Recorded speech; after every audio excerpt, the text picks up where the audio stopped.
I'm glad to be with you all this evening, beloved family. And tonight we're going to deal with this UAPs, unidentified aerial phenomenon, and the extraterrestrials, ETs.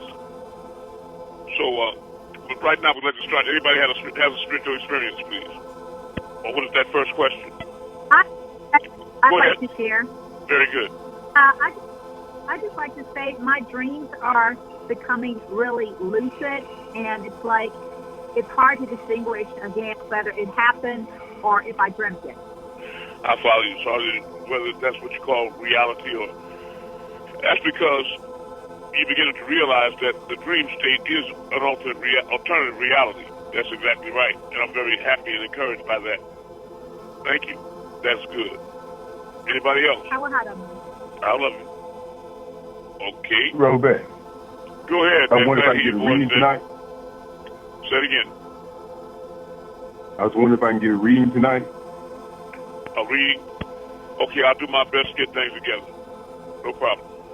Okay. All right. Thank you. Sure. Two ahead. Okay. I understand. One love. All right. Anybody else with spiritual experience? I'd like to share. I know that I was at my grandmother's house when my mother and father had separated. We left New Orleans and moved up to Michigan. And I was on a let-out chair, not a bed or couch, a let-out chair in my grandmother's room. And there was a little tiny window over my head to the right. And I was woke up in the dark, in the night, to a high-pitched frequency. It sounded unlike anything else I had remembered. And I opened my eyes, and I experienced a light that was brighter than anything I have experienced again, brighter than the sun. And this noise was coming, or this sound was coming from right over the roof. It was right on the house, real bright. So I tried to, I didn't know what it was, but I knew it was so intense that everybody in that city was experiencing it. I knew that, if not the world, it was that powerful. So I tried to holler out, but I couldn't do it. I was in a state of paralysis. I couldn't speak or move at all. And then I lost consciousness. But it was a very intense experience. And then when I woke up in the morning, I could smell the coffee on as usual in the kitchen. My grandmother, mom, had the coffee on, and the grown-ups had gathered in there drinking their Louisiana coffee and talking and what have you. So I just knew that that was the topic. So I laid there and listened. Nobody mentioned anything about it. So I got up and walked to the bathroom past everybody, spoke good morning and respectfully and what have you, and they still didn't say anything. So I didn't stop to interrupt the adult conversation with any talk like that because it sounded so out of place, especially back then, that I was apprehensive about even mentioning it. And so I didn't really say anything to anybody until I got to you all these years later. I'm wondering if anybody else had any experiences with extraterrestrial crafts or extraterrestrials that they may have suppressed or would like to come forward with tonight. Have any of you had any sightings or? Rahubat. Rahubat. Yes. Keep on. I have.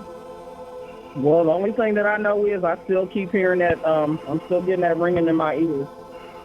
Other than that, when was the last time you saw a craft actually, though? It's been a while because of the weather and stuff like that. Can you describe some of your more?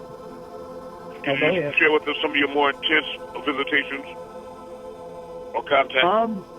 Well, I think the one that's most memorable happened probably maybe about 3 years ago.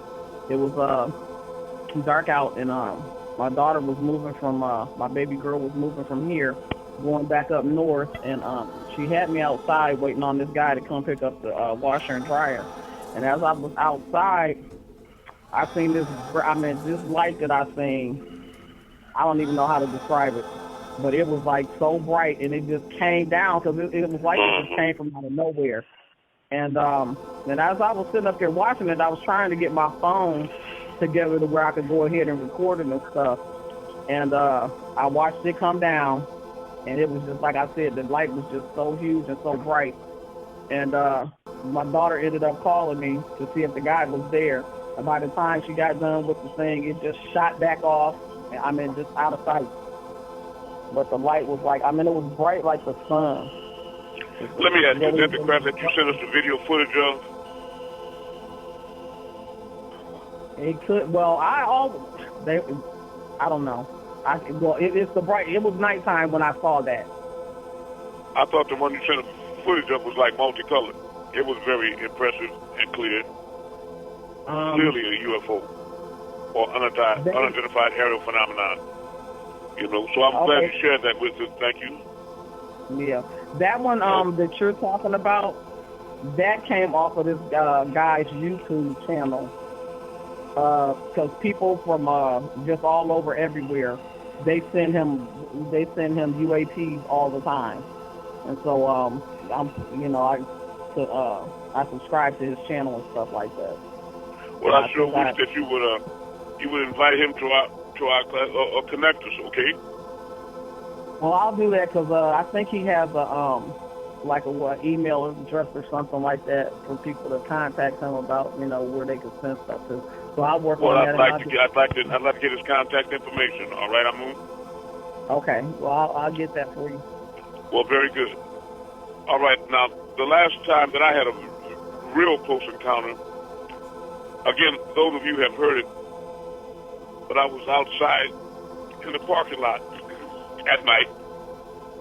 It was during a class at 10:30, and one of the disciples here, Darius Palmer, and he had the large video camera, and he was videoing me move the stars and the moon, etc. And he was behind me in the dark, and he hollered with a lot of apprehension in his voice, "Amun, what is that?" And I turned around with a start. I looked across the street,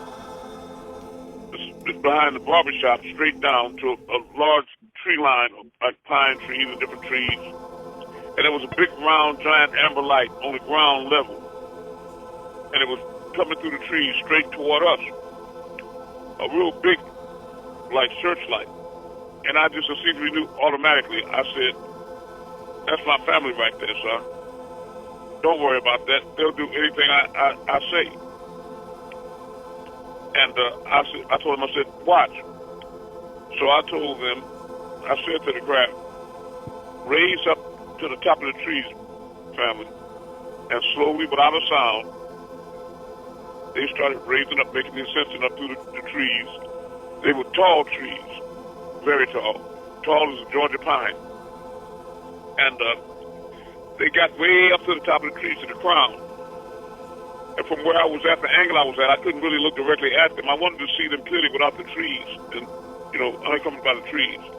So I ran up the stairs and stood on the porch, and I could look directly into the face of the craft, into that light. And I told Darius, I said, "Come up here, son, with the camera. You can see it better, see it clear here." And he came up the stairs and stood on my right-hand side. And I said, "Are you all right?" And he looked up at me and he said, "I'm all right, Amun." He said, I'm not afraid of nothing as long as I'm standing here next to you." I said, "All right, I'm about to call him over." Okay. So I called him over. I said, "Come on, beloved. Come on over to me." And they started floating without a sound over the treetop, over the barber shop, over the first phone wires, across the street real slow. The lights were flashing on the bottom, rotating. 3 lights. It was a triangle shape. And there was one in the center and the bottom that was like a half a bowling ball sticking out, except larger, and it was going around and around. And he was videoing it with a star feature on a powerful video camera that was made for stargazing. And I didn't have the presence of mind in my excitement to tell him, let's switch over to a cell phone because it's right here, rather than a star, light years away.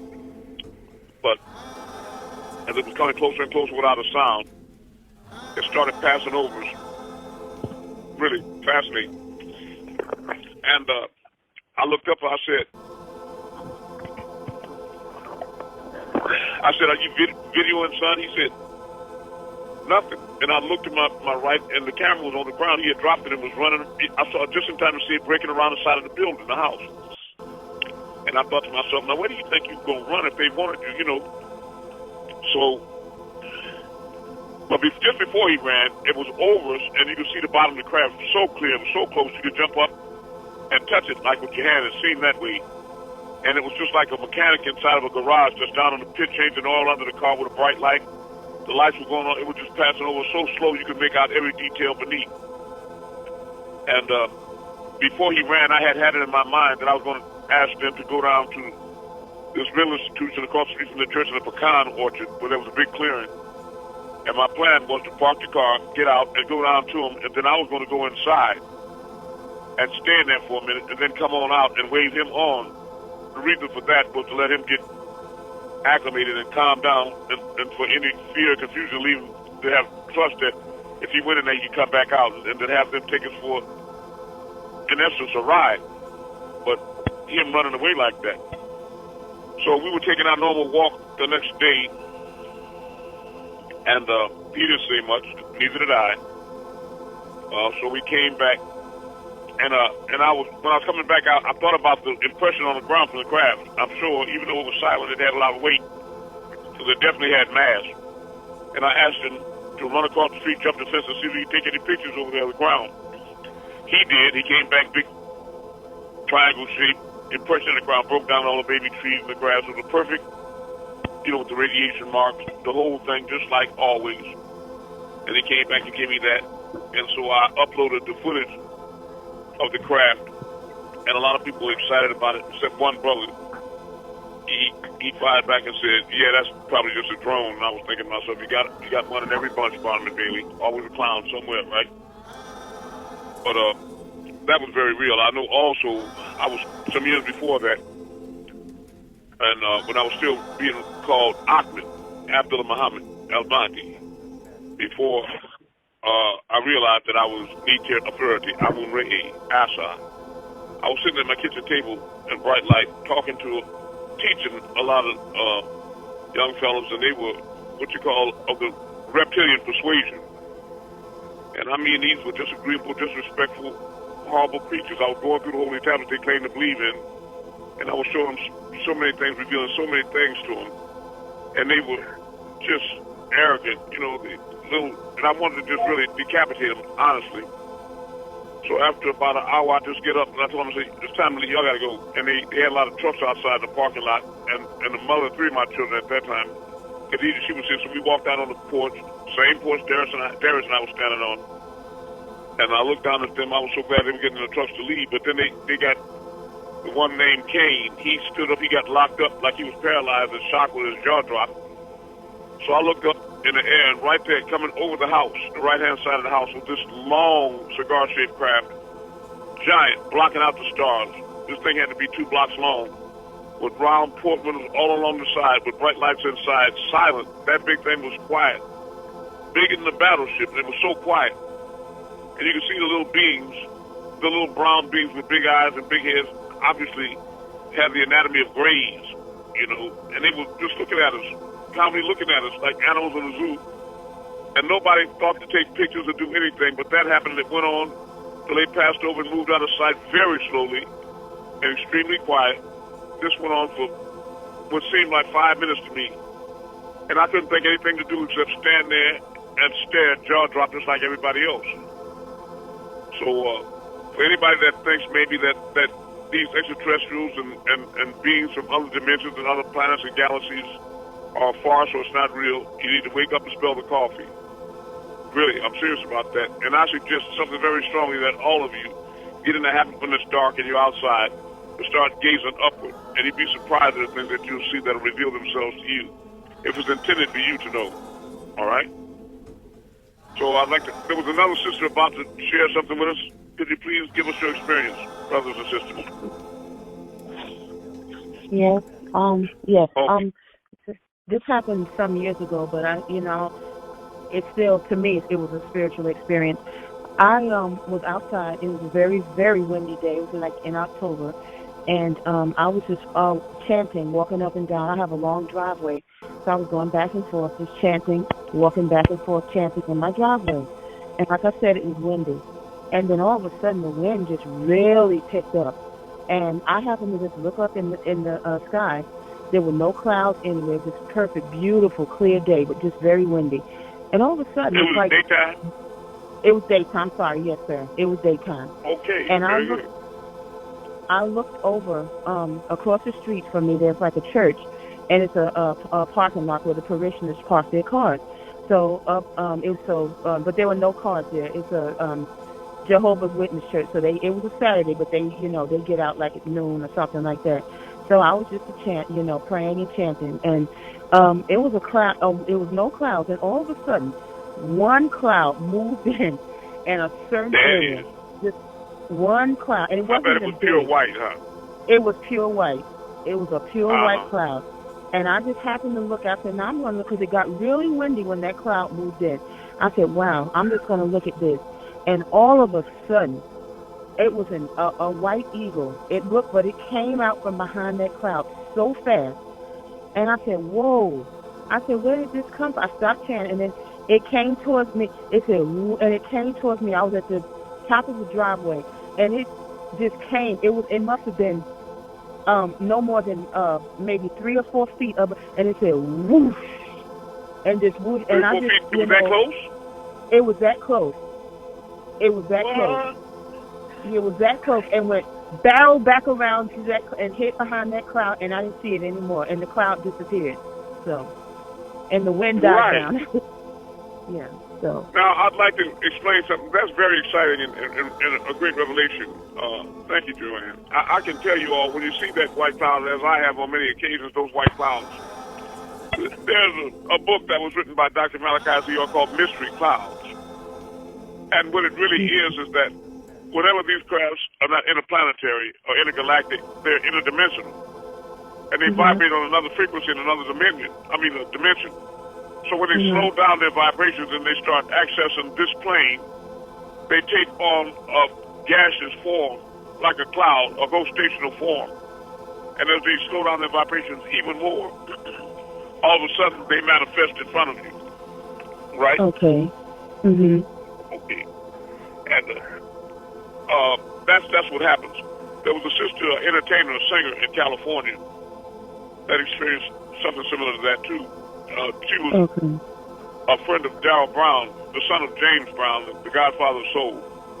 And the sister was well-traveled, but she had a lot of experiences with him. But she said in her home it was just her and her daughter that night, and somebody called her to a bathroom window, and she went to it, and there was a screen there, and the window happened to be open, and it usually was not. And she saw a craft clearly through outside, and she got kind of entranced by the sight of it.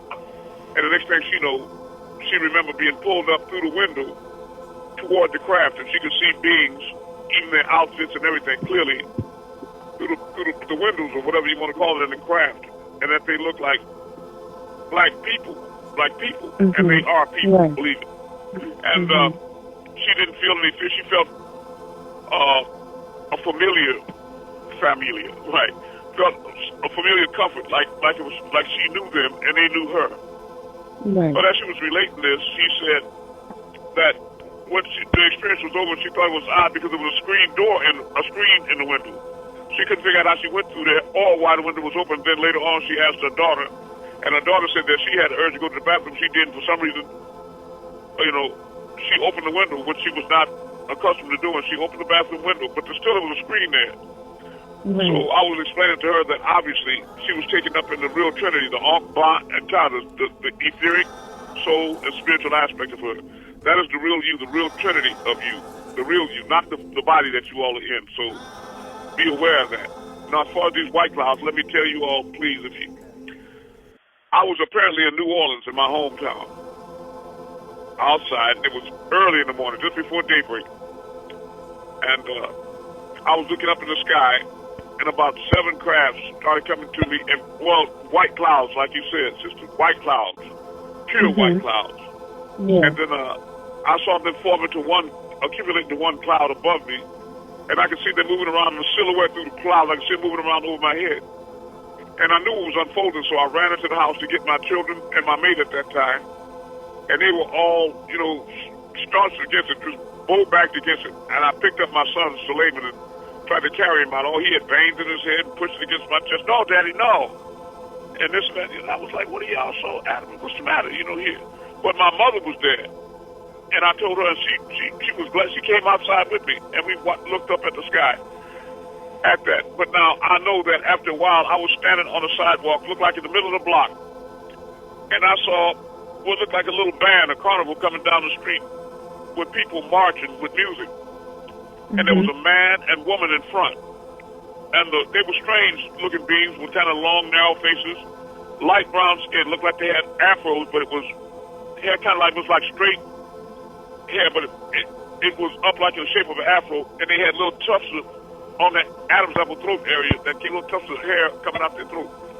And they had real big slanted eyes. And they had the funniest little pink polka dot suits on like little clowns or something. But they was tall, and the female one was taller than the male, but other than that, they were identical. And as they passed by, they kind of looked at me through the corner of their eyes in a playful way, like, this is just a fun thing, or this is that. And I was like, And I heard a door slam down to my left down the block. And out waddles this little short fella, and he had on like a tan, one of those pleather, one of the cheap-looking tan leather jackets. And he waddled down. So I didn't look directly at him, but mostly peripheral out of my vision because I didn't want to see another thing right then. And he walked ambled right up to the side of me, and he looked up at me, and he had a hand out for me to shake.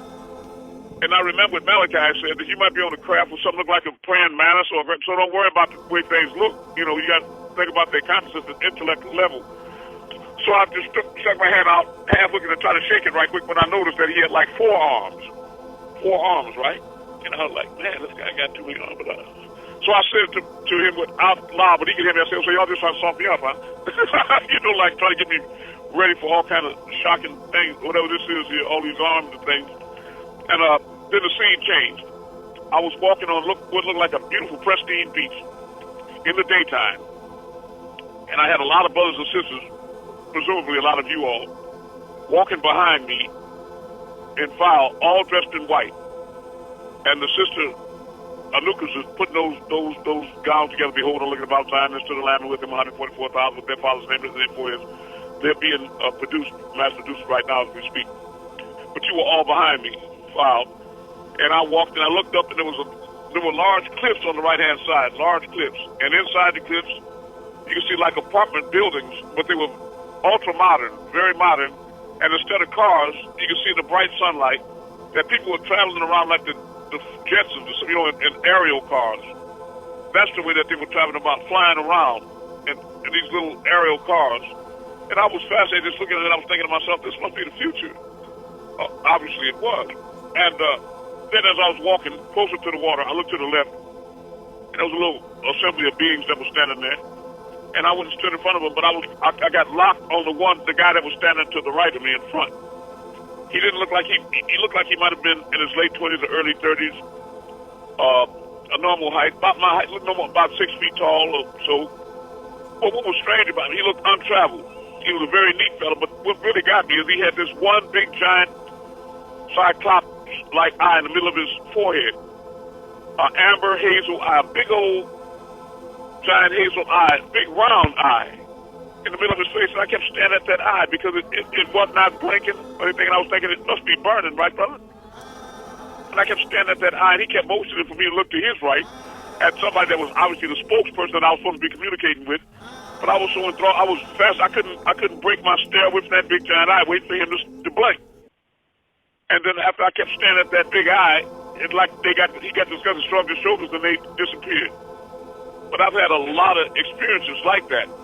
Now, if people would think that that's a lucid dream or whatever, I beg to differ with you, because I've been in alternate realities, and in one particular place, very strange place, I was in isolation on this world, and it was a real dismal world, and it seemed like all the soil was like rust-colored, red rust, and it was all sharp peaks that went up like spikes all over, and I was on the top of one of these sharp peaks, and I was standing around as far as I could see in every direction. It was just desolation and these sharp, rigid peaks and spikes all over, and I thought to myself, I felt so cut off and destitute and isolated. I felt so alone that I really didn't like that place.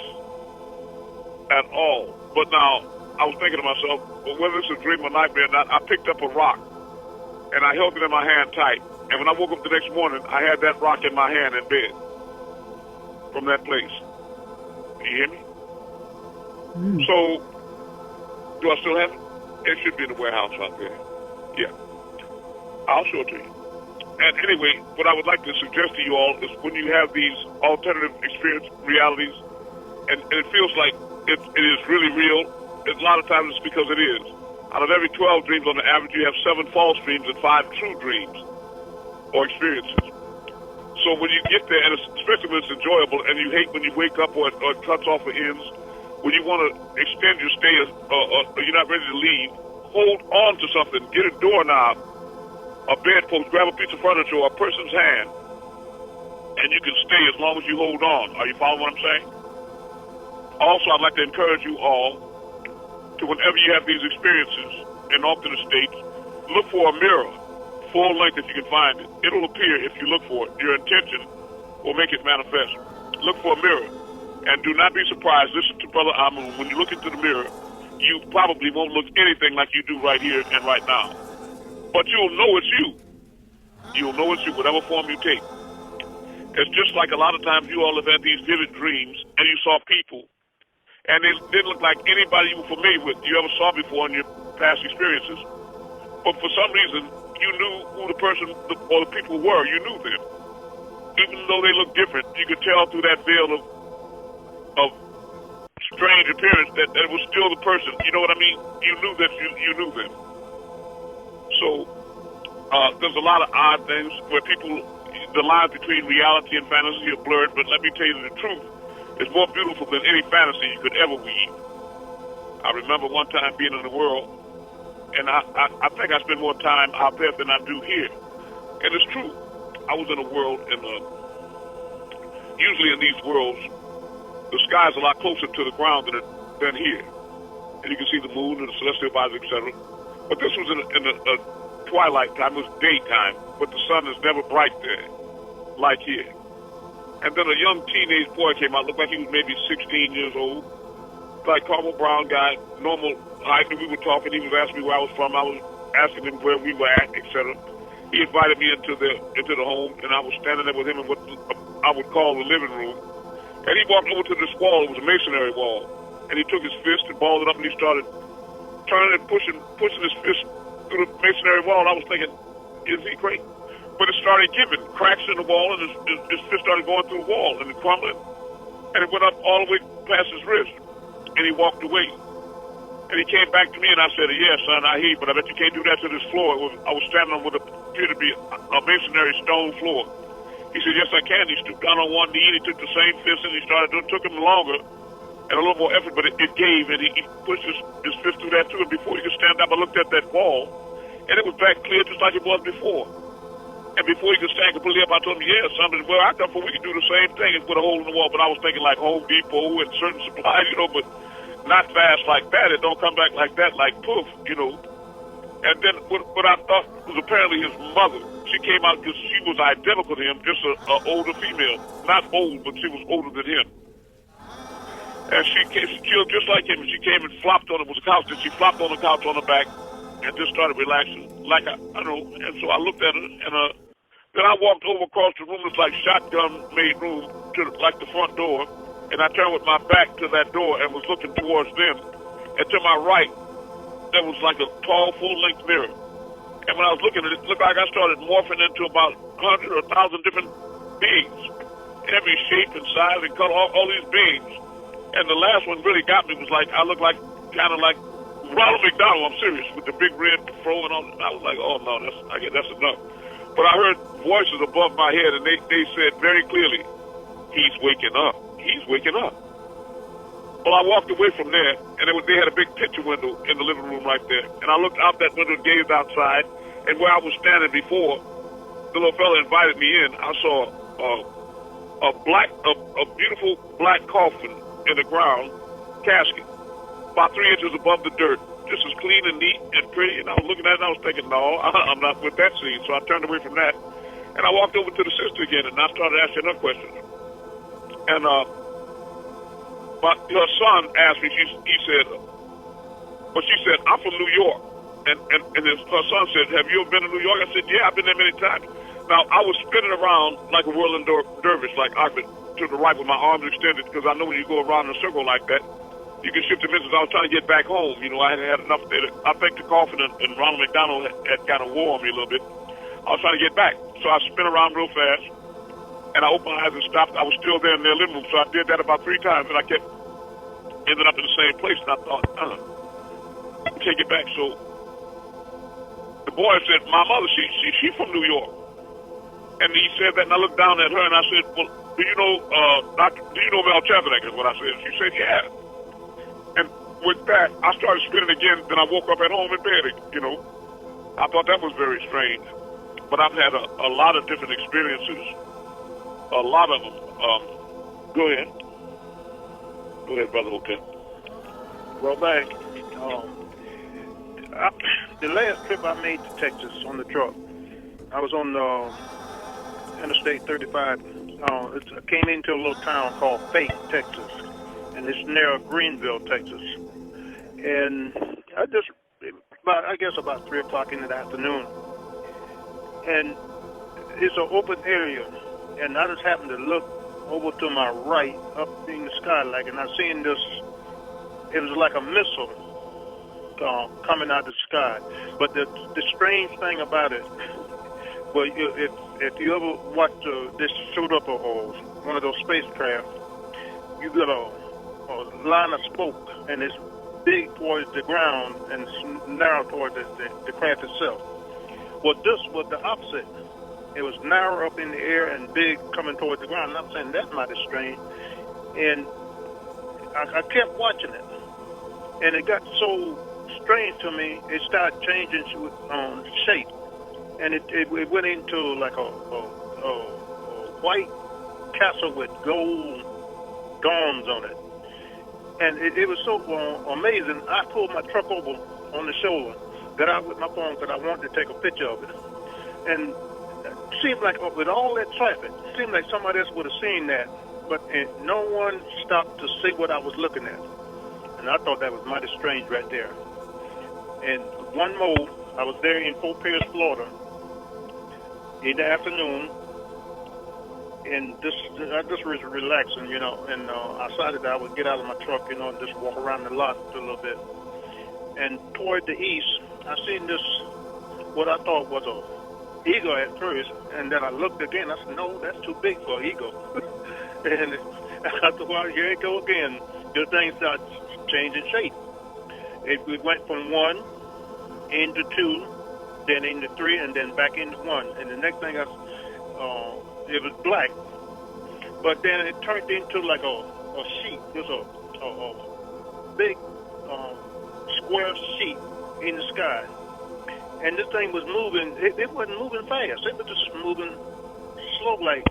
And I reached for my phone, and my battery was dead. I couldn't take the picture of that, but it just went right on by, and I watched it until it got out of sight. But it wasn't. If you had a bicycle, you could keep up with it. But I thought it was mighty strange. That was just some of the things that I've seen while I was on the truck out there.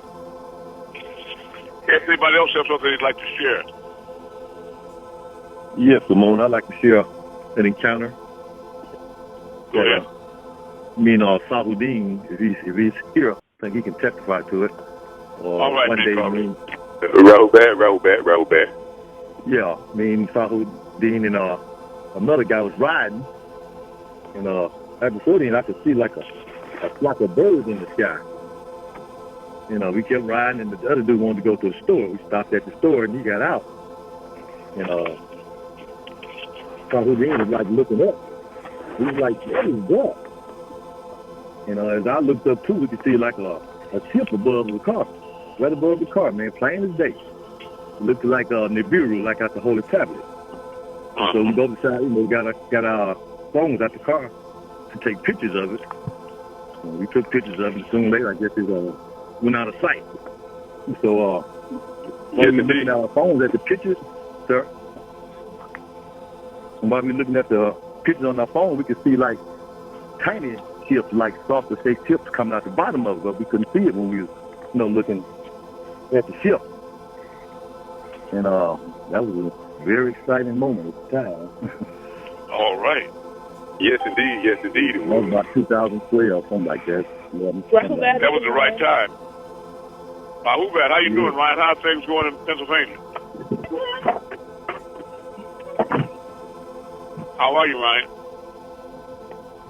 All right. Very good. All right. Unc, in Texas, I know that you have a lot of sightings there in Dallas. So what have you... Yes. Okay. The sightings that I had were from my patio or balcony on the third floor, and I would go out sometimes like around 8, sometimes earlier, but it was dark, and I would just be standing down and observing, and for some reason, don't ask me why, I went to get my phone. I said, well, the sky is so pretty at night, I'm just going to take some pictures of the stars in the sky. However, when I went to take the picture of what I was seeing, I saw some crabs or something in the sky when I looked through the camera, but when I would take the camera down, my phone down, I didn't see anything. So I said, well, I'm going to go ahead and video this. And I think it happened 2 or 3 times, and I sent you the footage. Yes, I remember. It was like 3 of them. And they were, I guess, riding like as a team or a crew or something. So they were all in like formation or close proximity to one another, and it was just fascinating. It was blue. They were blue-like. The crabs were blue. And I was like, wow, Yes, go ahead. Yes, and I was like, am I really seeing this? And I kept, I even took my phone and I wiped the lens off. I said, maybe it's something on the lens, that's making me see this. And it was there. It was there consistently. I haven't seen them for a while, but for a minute there, they were appearing consistently. Well, I wish you would resend those photos again so we can post them on our UAP site, right? Or you can post them yourself with a testimony and description. All right. Thank you so much. I want to share this one more with you all about the Pleiadians. Because in all my experiences traveling to other worlds and other dimensions, all the people have always been Nubian, all the beings. Otherwise, they were... I've encountered very disagreeable cat-like beings that were man-eaters, and these large Nubian Olmecs, the ones with the big heads and the big...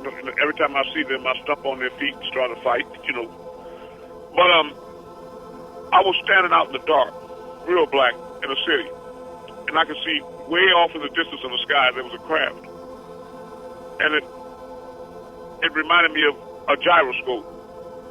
And it was going around in a circular pattern with a high, intense light beam, like a searchlight. It was searching down through the city. And it was way off in the distance. And it kept going around and around. It was so far away. I was just observing it, but I wasn't concerned about contact or anything. And then I was shocked when all of a sudden that beam of light was right next to me. And there in the light, there appeared a male being from the waist up. No, just the torso and the head, extremely pale like they are. And then it moved around, the light moved around in front of me. And he said, "Are you afraid of me?" And I thought about it, and I hesitated for a second, and I said, "No." And it moved back to my left side, and there appeared to be something dropped down in front of it. I don't know whether it was energy or what it was, something dropped down in front of it.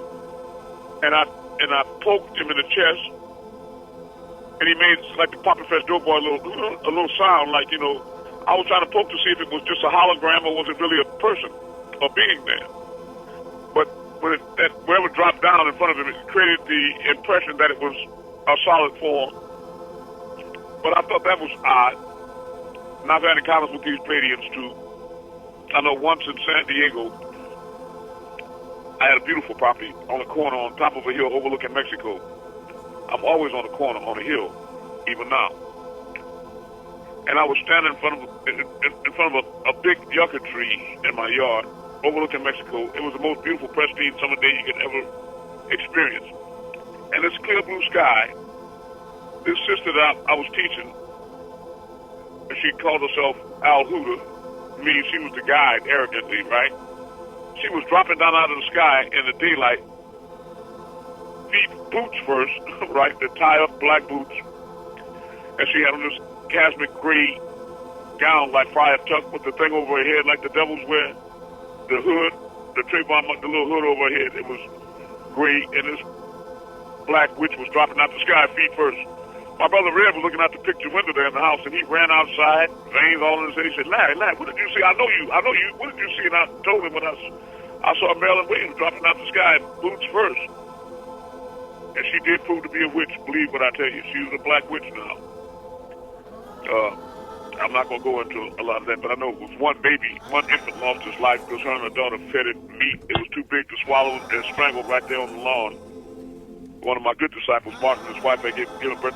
They left to go find jobs, and her and her daughter babysitted, and the baby was dead when they got back. I know because I performed the service and put the jalopy on and did the funeral service and all that. It was but there's some real witches in the world, believe what I tell you. And one time I was standing up in the yard in the same place in the daytime, and I had been ordering Qurans by the case from Pakistan, Lahore, Pakistan, or somewhere. And a Rolls Royce came around the corner. You could see it was old money, and it swooped around, not making any noise, and it slid right in front of the house.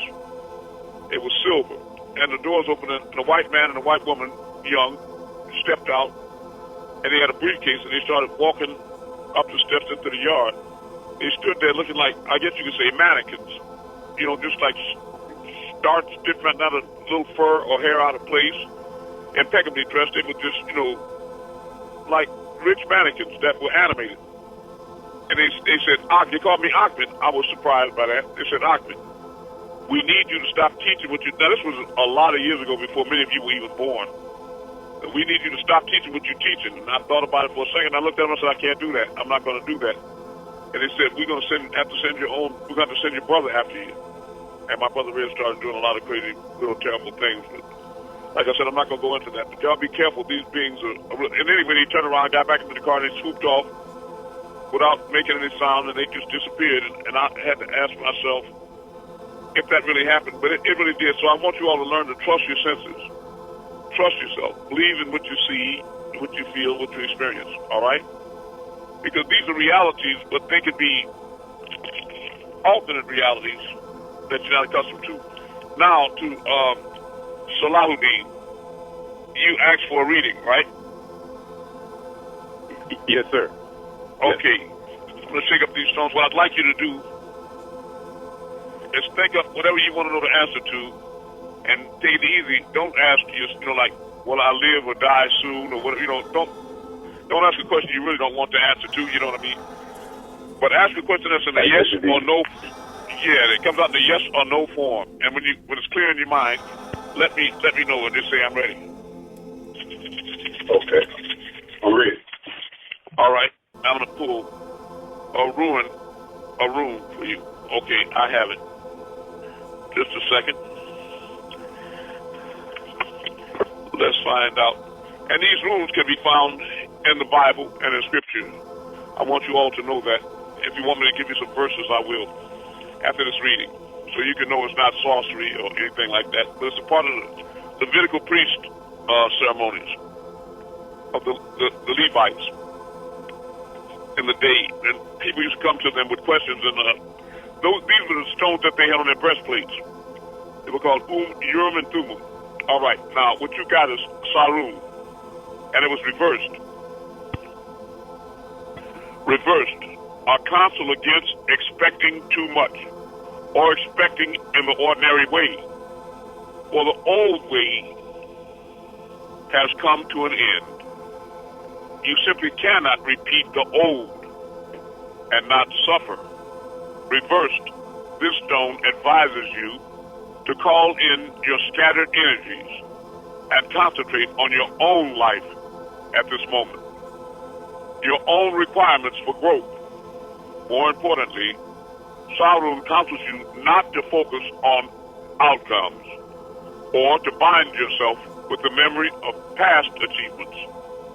In so doing, you rob yourself of a true present.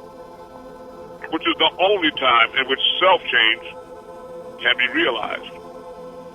You may feel overwhelmed with exhaustion for meeting obstruction upon obstruction along your way. Yet you always have a choice.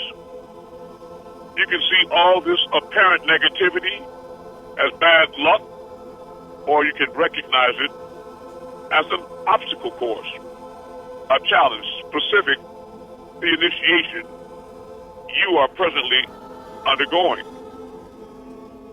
Then each setback, every humiliation becomes a test of character when your inner being is shifting and reforming on a deep level.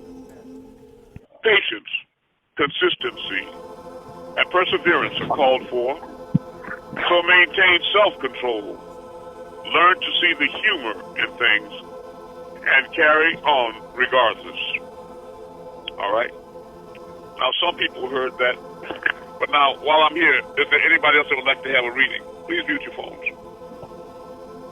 Thank you, Moon.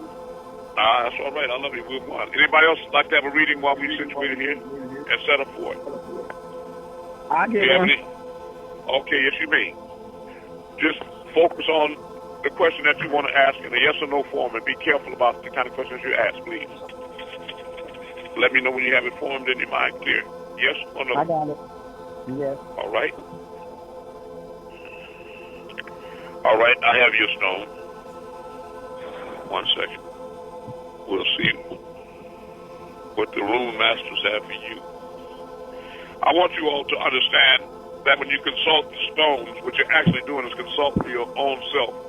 And these stones act as sort of a placebo or a sounding board, so that when you don't trust your own self to inquire of your higher self, the stones afford you a diversion to ask yourself through something else, in the same way that religious people pray to God for relief, what have you, or healing or whatever, and they receive that. They say, God bless me, he heard my prayer. But actually, it was their own higher self that healed them, or whatever it was. And they just used this fictitious as an object, to deflect their own energy from, what I mean? So it's not as spooky as it might appear, believe me. There's a method to the madness. All right. We have you right here, sister. All right. Your stone is Harukan, movement, progress, or horse. Harukan is the stone of transit, transition, and movement, of physical shifts, new dwelling places, new attitudes, or new life. It also signifies movement in the sense of improving or bettering any situation. There is about this stone a sense of gradual development and steady progress, with the accompanying notion to slow growth through numerous shifts and changes. This could apply to the growth of a business or to the development of an idea. A relationship also needs to undergo changes and transformations if it is to maintain growth and life. Personal moral effort and preserving steadfastness are called for when you draw Harukan, another of the cycle stones. Let it be said this way: as I cultivate my own nature, all else follows. This stone symbol is the horse. From Bronze Age artifacts, we find the sun linked to the horse. The horse both symbolized the sun and was regarded as drawing it across the sky. Here this stone is saying, you have progressed far enough to feel a measure of safety, of surety in your position. It is time to turn again and face the future reassured and prepared to share the good fortune that comes. This sharing is significant since it relates to the power of the sun to foster life and eliminate all things with its light. All right? That was clear to you, I hope. You'll find that these readings only mean things mostly to the people that they're directed to. And with that, I'd like to ask anybody else if they'd like to receive a reading tonight. This is the time. Remember, we're just a family. We're all here. So lean back on your faith. You know those tests that they give you where everybody stands in a circle and a brother and sister stands in the middle and they just close their eyes and they fall back trustingly and let the people catch them. You know, you got to be like that. You got to be able to leap empty-handed into the open void. So if you have a question you like, okay, all right. Be clear about what it is that you'd like to know, yes or no. And when the question is clear in your mind, let me know so I can draw for you. Okay. All right. I got you. All right. Hold on.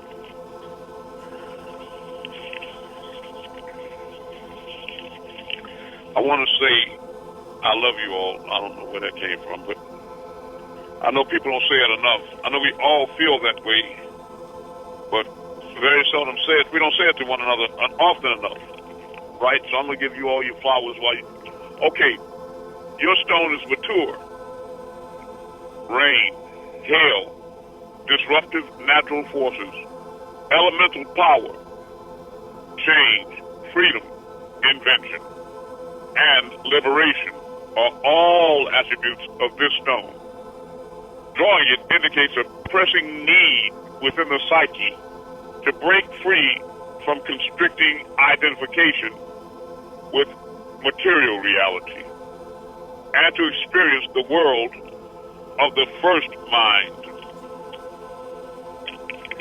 The stone of elemental disruption of events totally beyond your control. Mature has only an upright position, and yet it always operates through reversal. When you draw this stone, expect disruption of your plans, for it is the great awakener. Although the form the awakening takes may vary, perhaps you will experience a gradual feeling of coming to your senses, as though you were emerging from a long sleep. Then again, the onset of power may be such as to rip away the fabric of what you previously knew as your reality, your security, your overstanding of yourself, your work, your relationships, or beliefs. Be aware, however, that what operates here is not ultimately an outside force, not a situation of you at the mercy of externals. Your own nature is creating what's happening, and you are not without power in this situation. The inner strength that you have stored until now in your life is your support and guide at a time when everything you've taken for granted is being challenged. Receiving this stone puts you on notice. You may sustain loss or damage. A tree may fall on your home. A relationship may fail. Plans may go wrong. A source of supply may dry up. But do not be dismayed. You are forewarned and therefore encouraged to overstand and accept what occurs as necessary for your growth. There's nothing trivial about this stone. The more severe the disruption in your life, the more significant and timely the requirements for your growth. Another of the disciple stones, the term extreme break-off, best describes the action of mature. At its most forceful point, the cosmos and your own soul are demanding that you do indeed grow. All right? Now, who has that next experience they'd like to share or that question? And thank you all so far for sharing. Yes, I have a question. I'm on. And I'll do my best. Okay, hold on. I gotta read it. What is the best way to prepare for the vortex? the best way to prepare is the obvious ways are to realize that things will not change. The things you look at will never change until you change the way that you look at things. Start with your dietary habits. Stop with the dead meat, the dead animals, and start eating vegetables and greens. Drink a lot more water, at least a gallon a day. When you go on to shop or to work, etc., learn to park, if it's convenient and safe, further away from your job and walk the extra distance. If your corner store is close, rather than jump in your car, just walk. Try to get exercise and keep yourself in tune with earth. Try to be barefoot on your lawn as much as possible. I would suggest that you write down or record all of your dreams. You'll find that after a month you can go back over them and they'll start connecting like dots, and there'll be a message from your oversoul that you'll cherish. Give a lot more time to meditation. Carve out a niche in your home where that you can be isolated and comfortable and as noise-free as possible so that you can meditate. And don't go in so exuberant, enthusiastic that you spend so much time there that when you don't achieve immediate results, you become exhausted and frustrated and you just quit. Do everything in moderation. Maybe spend 15 minutes a day. Be in silence. I sent many of you these candles with the batteries because I don't like you burning flames at night. And if you need one, call me and we'll arrange that. But you need to be in the dark sometime and you stare at a candle, the wick of it, the flame, if it's a real candle, and you just analyze the different colors in the wick, the spectrum, the blues, ambers, the reds, etc. And a lot of times when the door is even closed and you're in a room, you'll realize that the blaze may flicker or act as if there's some wind there, and you know that there's nothing open. But just go deeply into that blaze and meditate, and it's not that you're trying to discover anything in it, except that you want single-mindedness. You want to quiet your thoughts. You want to empty your mind. That's what masters do. And looking at the blaze and concentrating on it, you don't empty your mind, but you narrow your field of focus down to that point and leave the majority of your consciousness open to receive. Because far too often we transmit, I want you to know what I mean. You don't understand me. Let me make this point. So we're always in the masculine polarity, always transmitting. But we have to learn to relax and be a receiver. Take the feminine energy and receive words from the Most High and information. It's like people religiously are always praying to God. But consciously, they already confess that God knows everything. There's nothing that He doesn't know. So what is it you're trying to communicate to God that you think He doesn't already know? Communication with God is about being quiet, being still, and open enough to receive. Let God talk to you. That's what growth is, and a true connection. So work on reestablishing your link with the divine and return to the world of the first mind, okay? And you start noticing differences in your life. You'll start seeing light and beings and a lot of things in the peripheral, extraterrestrial contact, a lot of OBEs, out-of-body experiences, etc., right? A lot of spiritual experiences, and you'll know you're getting closer to your destination, okay? Okay, thank you. I love you. Next. All right, I'll do my very best. I was reading something the other night, and it had something to do with your name, Amun, and it said that, well, my question is, what does intone one name and in rhythm another? I'm not sure what the one that wrote that and what they meant. All right. I do know that I possess the three tones that are necessary to help you reconnect with those higher realms, which is very pressing in these last days that everybody can notice. If you just watch the weather or the news or your own life, you can see that things are intensifying. How many of you recognize, I lived in California about 14 years, in Southern California in San Diego, and there were songs that used to come out about it never rains in Southern California. And when it did, which was very infrequently, people would just, like in shocked. They would drive 5 miles an hour, like they were in ice or snow with black ice or something, and just a little sprinkle would just send them into a tailspin.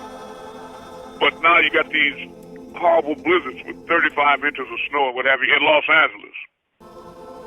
And they're going on right now, consistently, and reaching across the country. Right? So anybody that's acting like things is status quo, everything's normal, you need to wake up and read the book of Revelations in the description. You can't tell one season from another, brother against brother, mother against daughter, etc.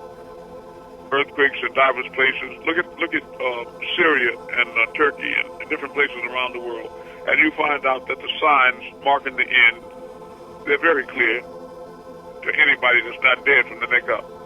When you go to the supermarkets now, you can see that there are a lot of products that were there are not available anymore. The scales are getting a lot scanner, right? So this is the time to gather before times get totally beyond repair. All right? I don't know how far I drifted from your question. You do? Very good. All right. This weather, I can call it, it's called the derecho. It's the best way I can describe the way the weather is now. Derecho. So look that up, and it'll explain to you what's happening in this country right now. All right. Who else has a question or would like to share? All right.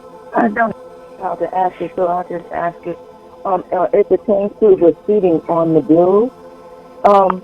A little while ago, you had explained to us about our weight, and we should bring our weight down to a certain number in order to be able to even fit into our seat on the bill. My question is,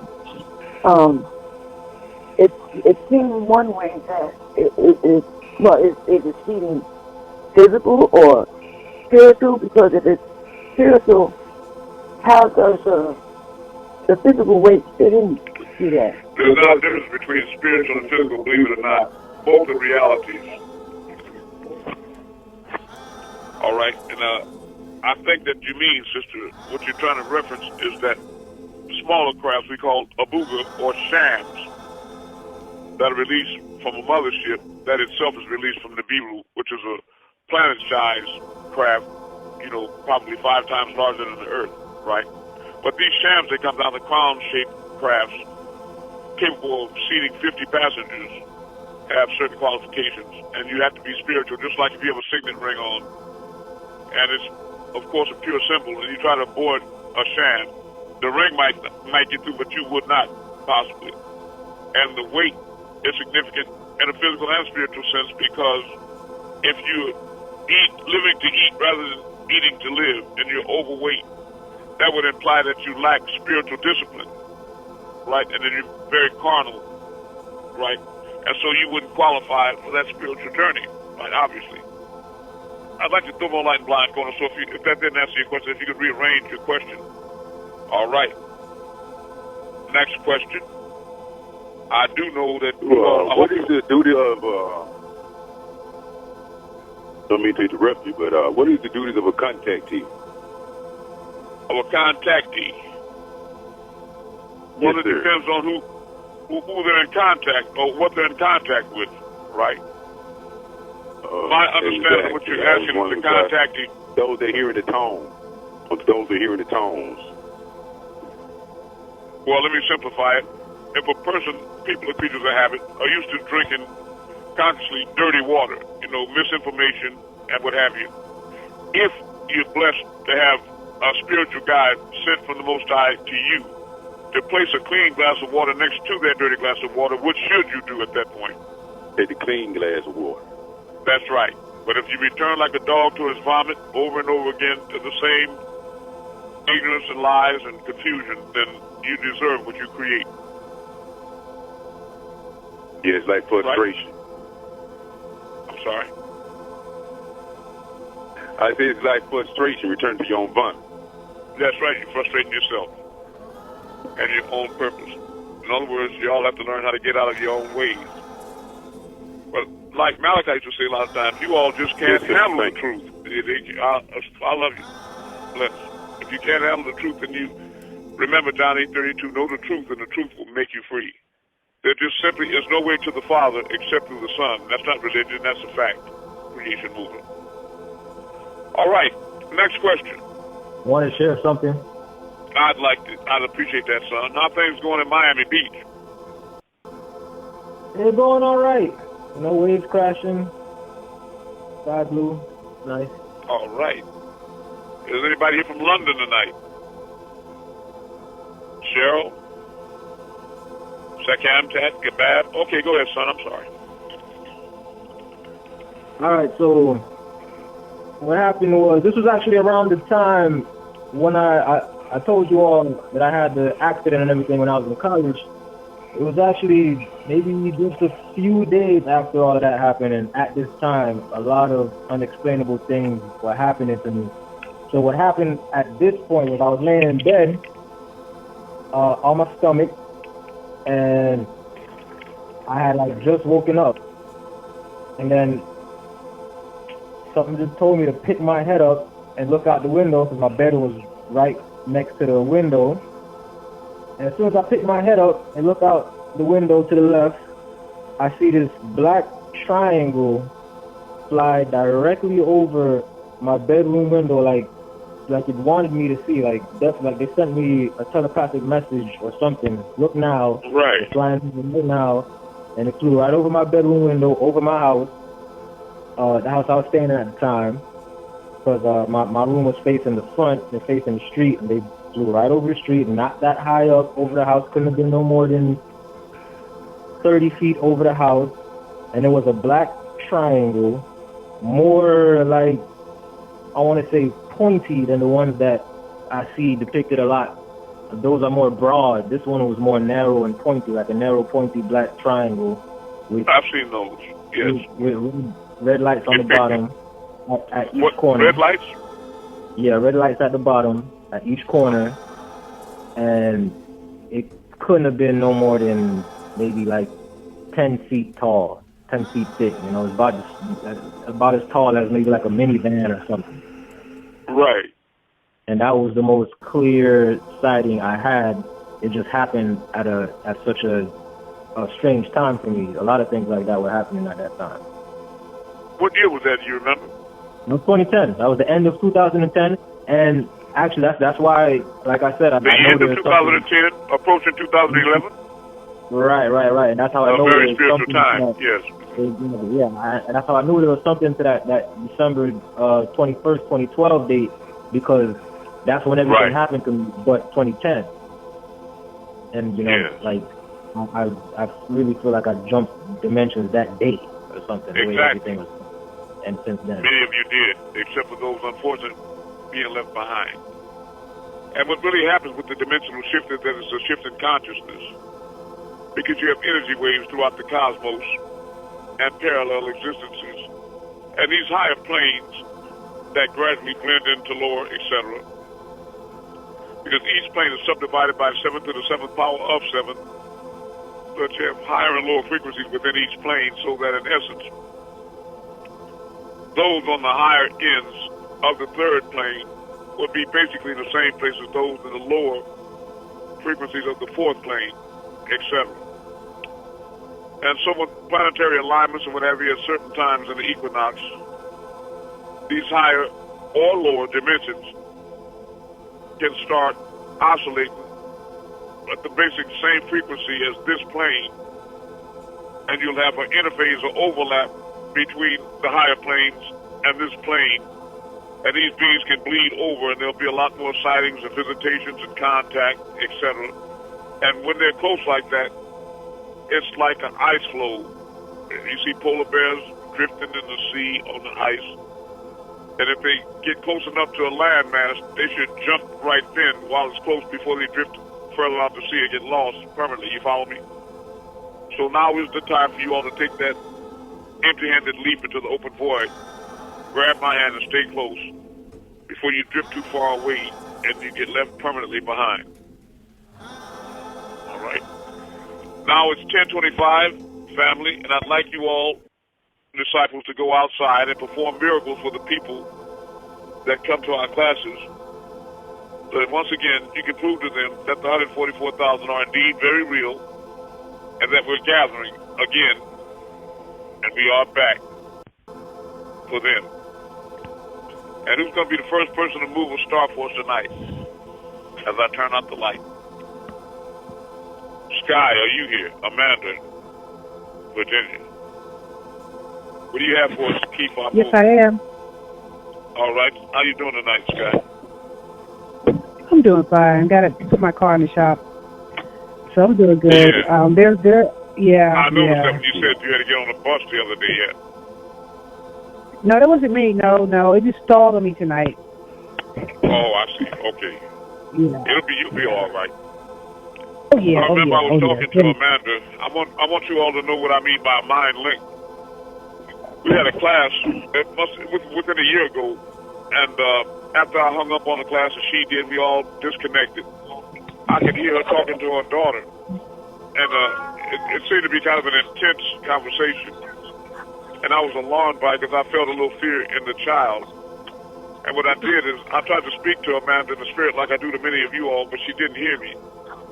So I physically picked up the phone and called her. And I said, Amanda, stop talking to that child like that. She said, no, Amun, I'm just playing with her. We play like that all the time, you know. I said, but I felt fear in the child. And then it hit her, and she said, wait a minute, Amun-Rayay, how did you know?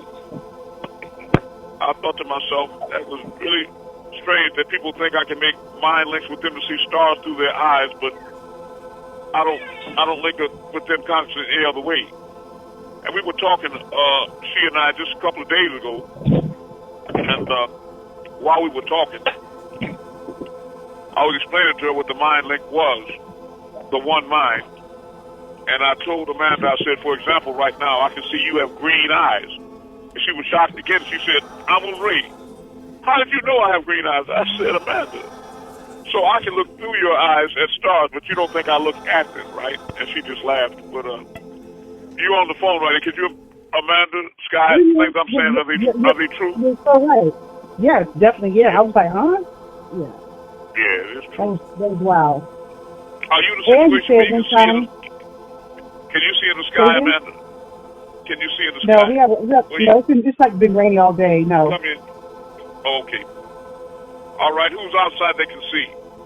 I see a star. Okay, you see a star. Okay, what are you going to do with it, son?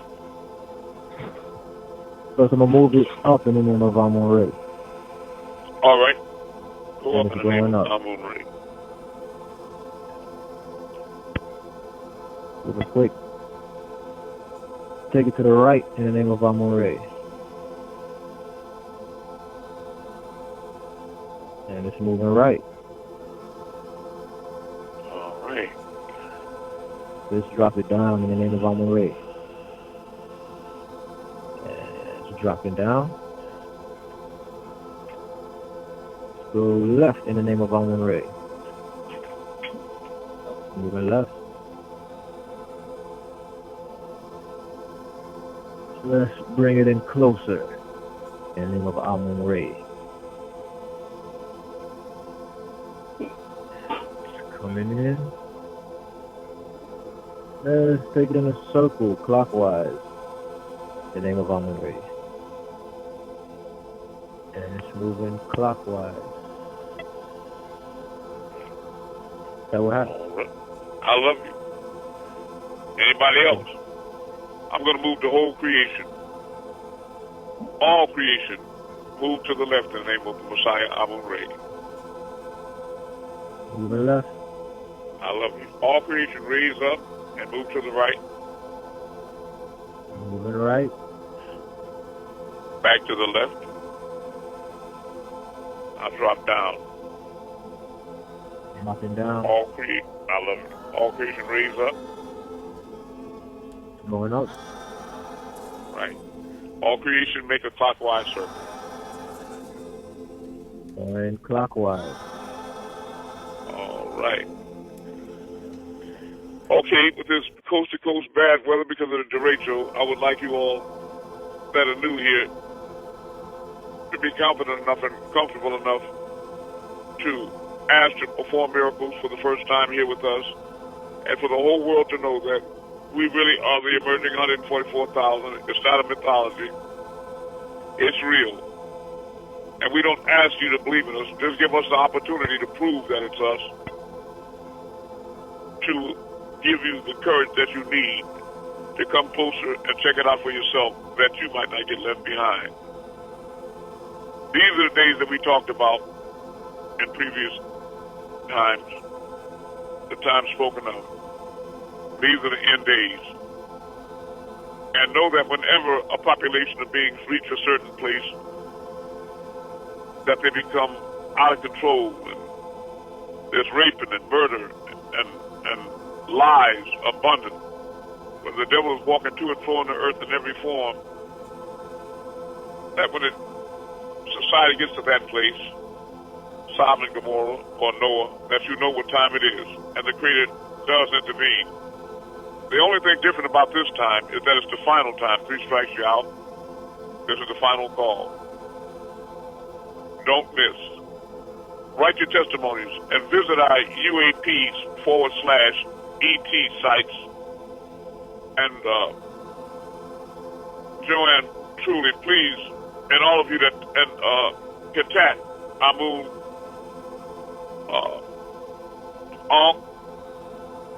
Kifa, Amun, all of you, please write testimonies to testify as to your extraterrestrial contacts that you shared with us so graciously tonight. We really appreciate you coming forward. And I know it can be difficult in an ignorant, backward society, but please let the world know. Send us your testimonies and we'll post them along with you to the world, and any photographs or video evidence that you have. Remember that we need computer technicians and we need media experts. We need you all to get this information out to the world, because regardless of how sophisticated the level of information is here, how transformative it is, if it stops right here and it's not reaching the rest of the world, then we won't affect the rest of the world. And these demons in human form, sometimes, they know that.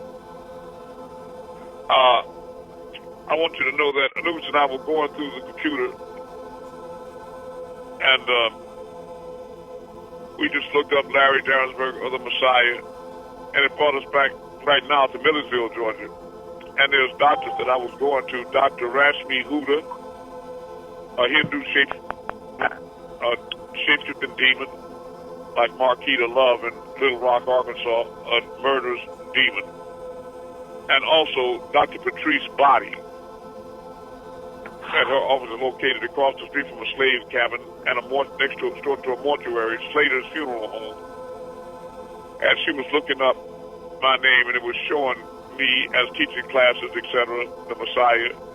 And then they had a white man depicted there, and then Slater's Funeral Home, right next to Dr. Patrice's Body. And what was the date they had on there? Olympus. And they had a date there, August 2023, and it had the name Larry in all caps and quotes, and next to it had obituary. And then it had August, it had 8/2023 for the date. So they were implying that they would have me dead by August, and that's something that they threatened many times. And I cursed them all for that, and I'll bring down plagues on the world and every negative entity and soul or spirit in existence. And I just moved the whole creation for you also. Don't believe it's just idle talk or lip profession. But I'd like to rain down blessings. But for these beings here, I curse them in the name of the Most High, and that they turn on one another and themselves with all their evil, mischief, and ugly plans. But now, know that I was sent to you as a shepherd to guard my flock. And the sheep know their shepherd, and the shepherd knows his sheep. But now, for those of you that know who I am and what I am to you, then you protect and preserve your mission by getting this truth out there to the world. Because the best way to dissuade a vampire is to throw the light on them. And remember, if everyone lit just one little candle, what a bright world this would be. I'll wait for your testimonies. Amun-Rayay, a servant to the 144,000. Love you.